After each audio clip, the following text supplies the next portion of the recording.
Hello, everyone. My name is Allison Hudgins, and I'm the reference manager at the Georgia Archives. The presentation that you're about to watch is a recording that I made for a class of archival students who were studying how to create online exhibits. Now, I've been involved with the creation of exhibits here at the Georgia Archives since about 2015. And this includes the on-site exhibits that many of you may have seen during your visits here, and it also includes some of the online exhibits that we have available on our website. Though this presentation is directed at future archivists, I thought it might be nice for you folks to have a little behind the scenes look at how we come up with our exhibits, how we find materials, and some of the things that we consider when putting our exhibits together. Now, because this presentation is focused on online exhibits, I didn't talk much about the conservation work that goes into our on-site exhibits. That could really be a whole other presentation. So I just wanted to take a minute here and emphasize the amazing work that our conservation staff do for our physical on-site exhibits. The exhibits we do here would not be possible without them. They make sure that the records are protected and remain stable while they're on display so that researchers can access them for many years to come. Okay, so in the presentation that you're about to watch, I'll talk about some of the parts that we use to make up an exhibit, strategies that we use when selecting a topic, search tools that we use to find items in the collection, some tips that we use for writing exhibits, some of the multimedia options that students could use in their online exhibits, how we use statistics in exhibits, copyright concerns, ideas for documenting our exhibit projects, and some of the accessibility barriers that users can encounter on the web and how to design inclusively. We'll also talk a little bit about responsive web design and resolution and screen sizes. I hope you all enjoy the presentation and this behind the scenes look at how we put together exhibits that use archival materials. Okay, so let's go over some of the basic elements that you'll find in most exhibits. The example that I've got here is a portion of an online exhibit that we created here at the Georgia Archives on World War I soldiers from Georgia. Now, the first item, marked as number 1, is the reproduction of the original document that I'm highlighting. In this case, it's a letter that a soldier wrote to his mother after being wounded. Item selection is, highly subjective, but generally you want to look for items that are interesting, easy to interpret, and if they aren't, easy to read, you could provide a transcript, which is what we did down here. Um, it's always a good idea to try to find items with some kind of color in them or visual interest when possible.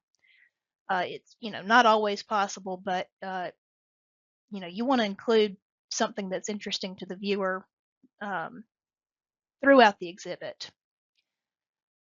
The second item is a description of the item that you've chosen to highlight. You want to identify this item briefly and include the date that it was created. This descriptive text should be fairly short. You want to aim for about 50 to 75 words. That's sort of a good goal.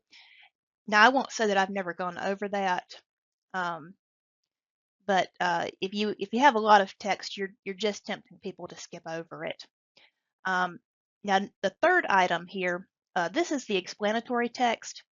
In a physical exhibit, this would probably be on like a wall panel as you enter a section of the exhibit.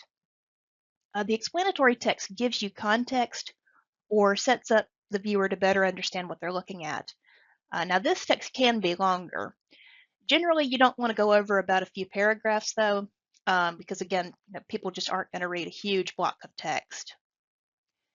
Now, the fourth item is a citation for the original item. This is very important and it should always appear with the item. The citation should include enough information for somebody to be able to find that original item again. Now, a citation could include the institution's name where the collection's held, if that's not just obvious, um, the collection and the series name where the item came from. You may also want to include a folder title or an image number. This is especially useful when a collection or a series is large. Now, in this case, all of the items in this exhibit are from the Georgia Archives, so we didn't include that because it's just set up. These are, all Georgia Archives records. Um, The citation includes the collection name, which is the Robert Burton collection. Um, and then after the collection name, let's see. So here's the collection name. After the collection name, you've got the accession number. Um, Now this accession number is what we use to identify non-government collections. And on the next slide, we'll take a look at the collections inventory and make sure that we have enough information to get back to this letter.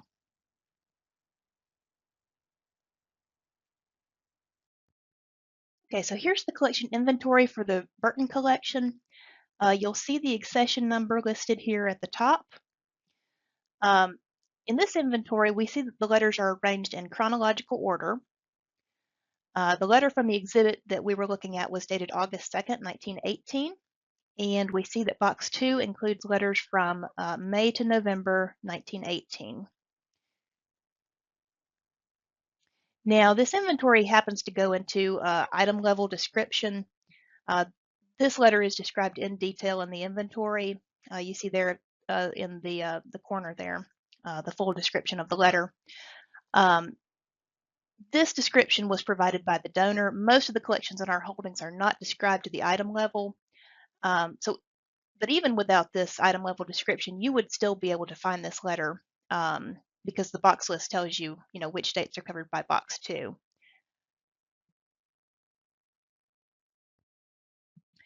Okay, so we'll talk a little bit about identifying a topic for your exhibit. You may be tasked with choosing an exhibit topic, or a topic, may be decided for you. Maybe there's some event that you're promoting, or it's an anniversary of the organization's founding. Either way, you'll want to think about who will be viewing the exhibit and tailor the exhibit to them and their interest. If you have the freedom to choose a topic, aim for subjects that you know your repository specializes in. And that way you've got plenty of quality material to choose from. It's always going to help if you're familiar with your collections or at least have done a preliminary check of what might be available. You'll also need to understand the limits of your collection. So for example, here at the Georgia Archives, the majority of our holdings are state agency records. Because of this, we're limited on the scope of what types of subjects that we would be able to do exhibits on, or at least it would be trickier to do things on. For example, we'll probably never do an exhibit on federal court cases. We don't have the case files for federal courts because these are held by the National Archives. We wouldn't do an exhibit on early film history in America. We just don't have the collections to support this kind of exhibit. You may also find that even if you have plenty of documents on a subject, you may not have any photographs or film. Now, this is unavoidable in a lot of cases, like if you were doing an exhibit on the War of 1812, but you probably want to aim for topics that you have some visual materials for. Now, this could be paintings, colorful publications, etchings, or what we use a lot, maps. We've got a huge map collection here. And you also want to think through the resources that you have. You'll have a harder time telling a complicated story that requires a lot of research if you have to have it done, next week. You might need to pick something a little more practical, or just tell a portion of a complicated story and then give your viewers some resources if they want to learn more. If your topic has published scholarly sources, and this could include books or published journal articles, this will make your life a lot easier. We'll talk about how in a little bit.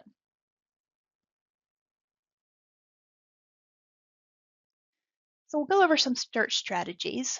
You may already be familiar with a lot of this, but I wanted to go over some of the strategies that I use when searching the collection here at the Georgia Archives. So first off, I will check secondary sources.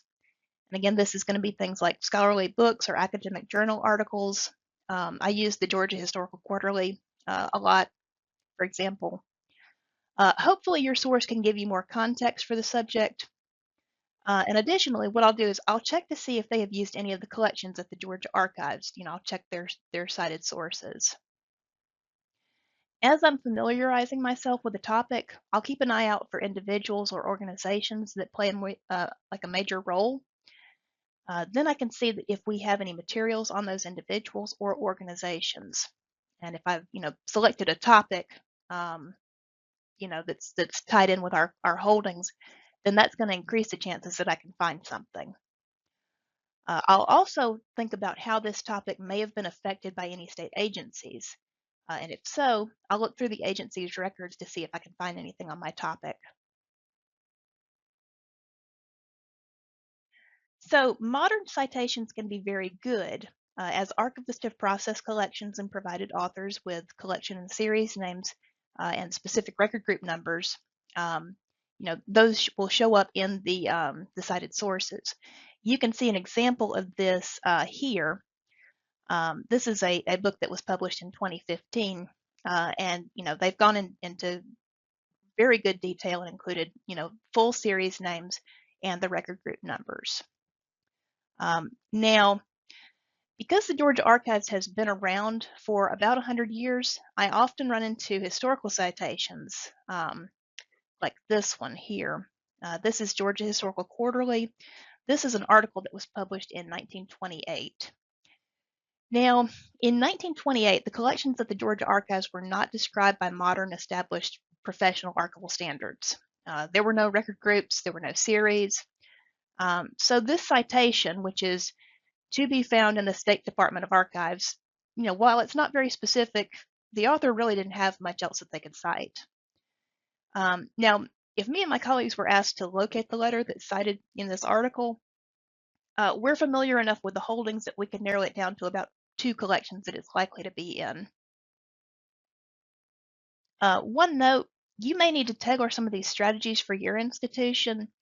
The Georgia Archives has a huge collection that's been accessible to researchers for about 100 years. You may be working with a much smaller collection without a lot of scholarly work citing your collections, but you can still look for publications that give you a broad context for your topic. And one advantage of a small collection is that you can realistically get to know it a lot better. If you know the collection, then you know how to access it without having to rely on academic publications.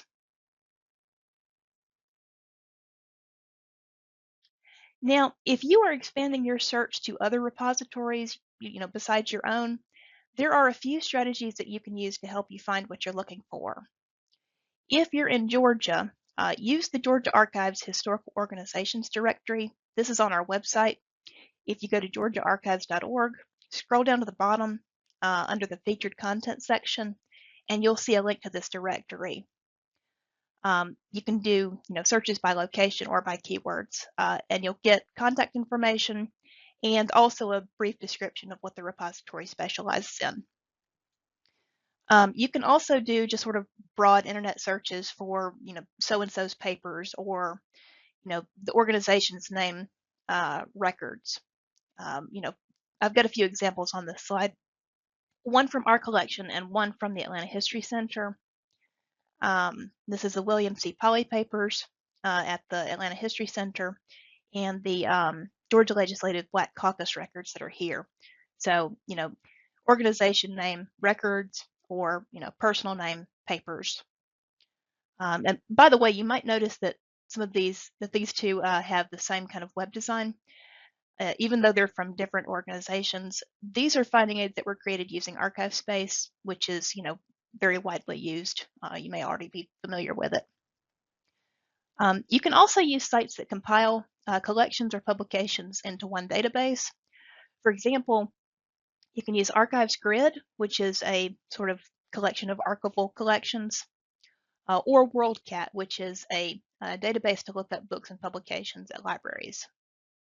And I've got both of those linked in the slide. And I wanted to give you another example of how I'll find things in our collection. A few years ago, we were doing an exhibit on textile mills in Georgia, and I was looking for records. We did have some private collections of, mill time books and some architectural records of mills and mill housing.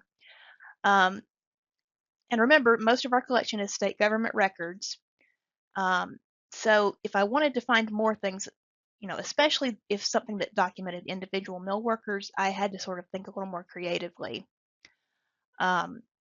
So I reasoned that large mills might be sued, especially given some of the poor working conditions. So I started looking in the Georgia Supreme Court case database, and I noticed some cases involving mills from the time period that we were interested in. So I read the Georgia reports, And these are short summaries of court cases that go to the state Supreme Court. And I selected a case that sounded interesting, was not overly legally complex. This case involved a mill worker who was injured by a piece of machinery. And you'll see that this is the case here. And you'll see some testimony that was included in the Georgia Supreme Court case file.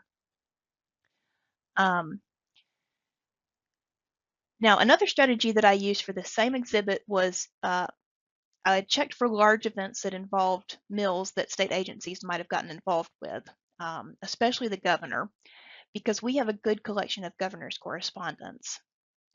So I checked newspapers for any kind of large events, strikes, disasters, passing new laws that would affect mills. And I found a multi-state textile mill strike in 1934 and information that the Georgia governor at that time, Eugene Talmadge, imposed martial law at a textile mill. So I went and checked the governor's correspondence from the fall of 1934 when this strike was happening, and I found a folder labeled military, and that's where I found this letter, this one here. I won't read it out, but I encourage y'all to pause the recording and read through these documents. Okay, so a lot of these writing tips that I'll be giving are just sort of general, but I've tried to tailor them to exhibits best I can. You want to get your points across as efficiently and effectively as you can. Don't use 20 words when 10 would have done. People won't read everything that you write, and the more text you write, the more that you tempt them to just skip it over. Make sure that you can use you're using clear, easily understood language. You want to convey information at the end of the day, and clear, understandable language with no archives jargon is going to help you do that. Plus, then you make your content accessible to a much wider age range and audience. Try to tell a story when you can, and try to let the documents do most of the telling rather than your text. It's the whole, show don't tell advice.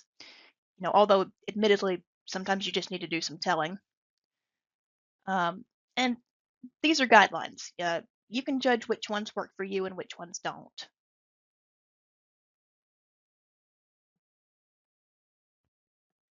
One thing you should do is explain anything that won't make sense to a modern audience. For example, this 1805 land survey shows the path of storm destruction. On the survey, they have this labeled Traces of Hurricane of April 5th, 1804. Now, the survey was made in middle Georgia. It's far inland, away from the coast, and it shows the path of the storm running in like one wobbly line of destruction. To me, this is starting to sound a lot more like a tornado than a hurricane. Well, come to find out, during that time, the terms hurricane and tornado were both used interchangeably to describe tornadoes. So a modern audience won't know this. And when we presented this, in one of our land exhibits, we made sure to explain this to folks.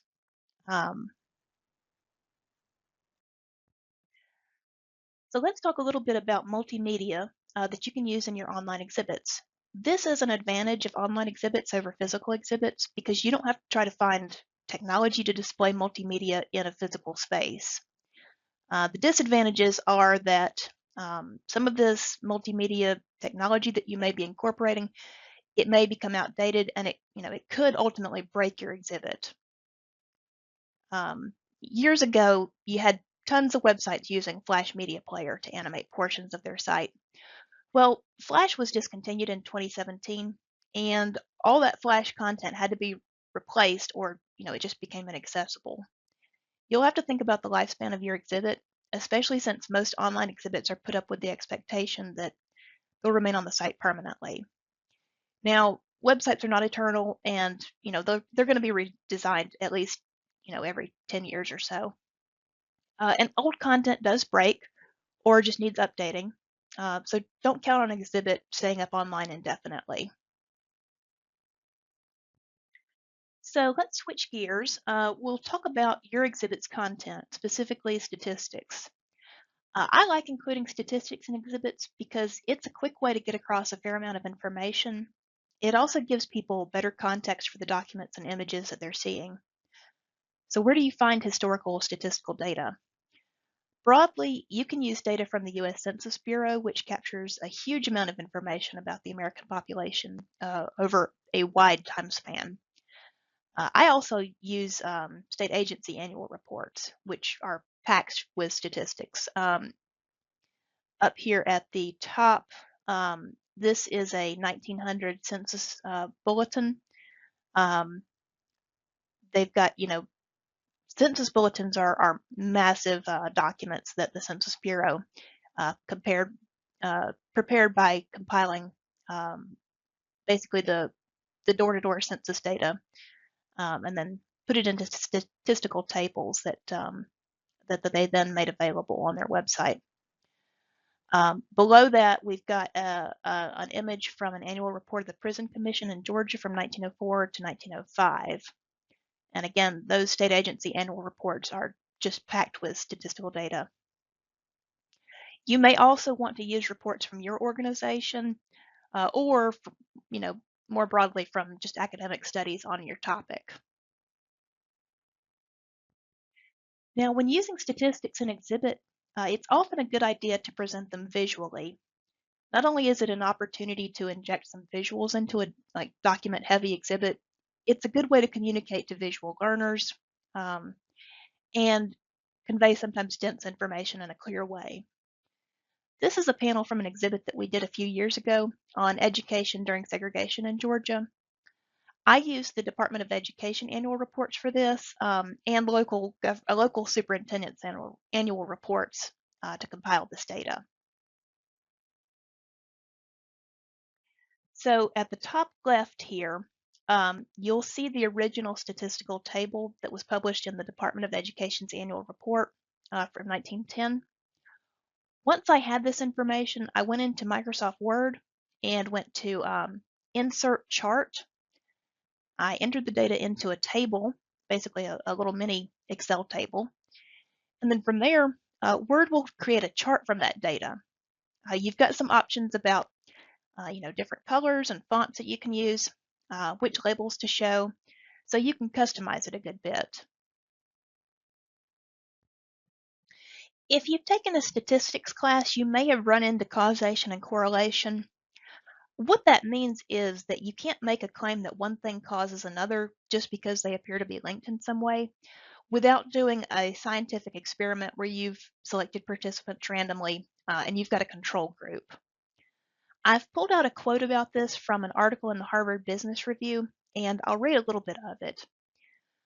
Consider a recent health study that set out to understand whether taking baths can reduce the risk of cardiovascular disease. The analysis found that people who took baths regularly were less likely to have cardiovascular disease or strokes. They go on to say, without doing a controlled experiment, it's hard to know if just taking baths is what really reduced heart disease.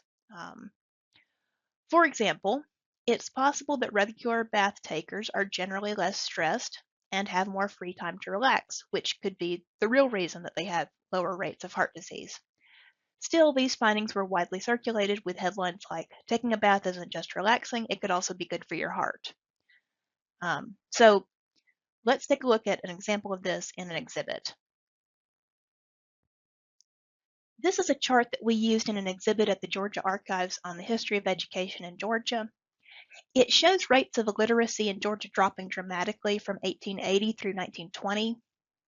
These statistics, by the way, came from US Census Bureau bulletins. Now, to give a little historical context, the Department of Education was founded in Georgia in 1870, and as a result, many more children then had access to free public schooling. Now, I didn't want to claim that the introduction of public education was solely, the cause of what caused illiteracy rates to decline. It was probably a large factor. It may have even been the largest factor. But there were other things happening during this time that likely had an effect on literacy rates.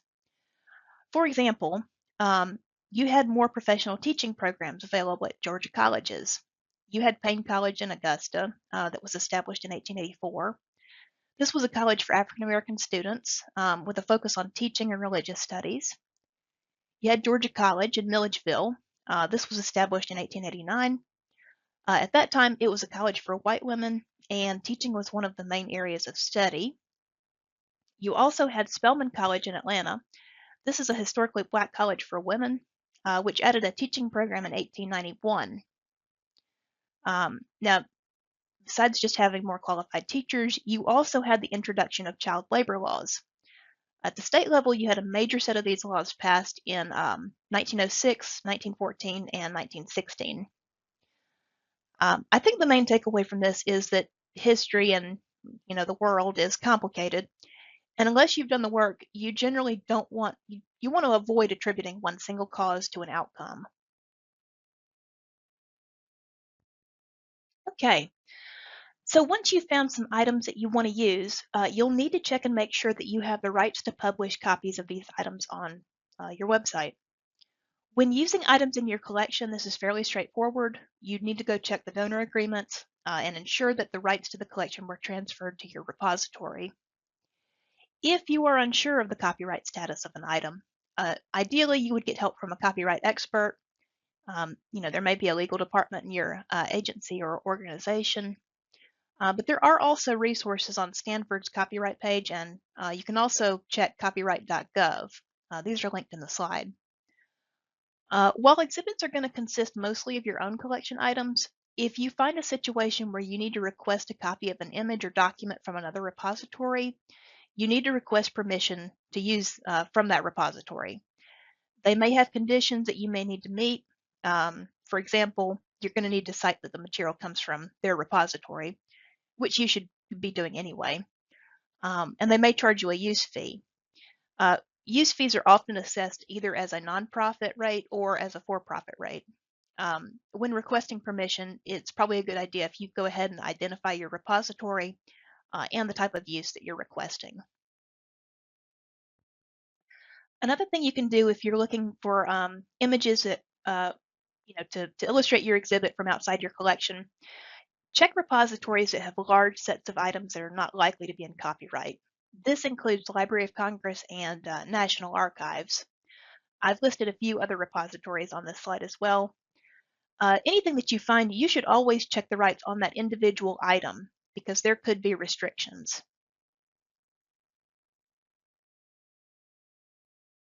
Now, as you're creating your exhibit, I would highly recommend having a document or a spreadsheet that you use to track the items that you've selected.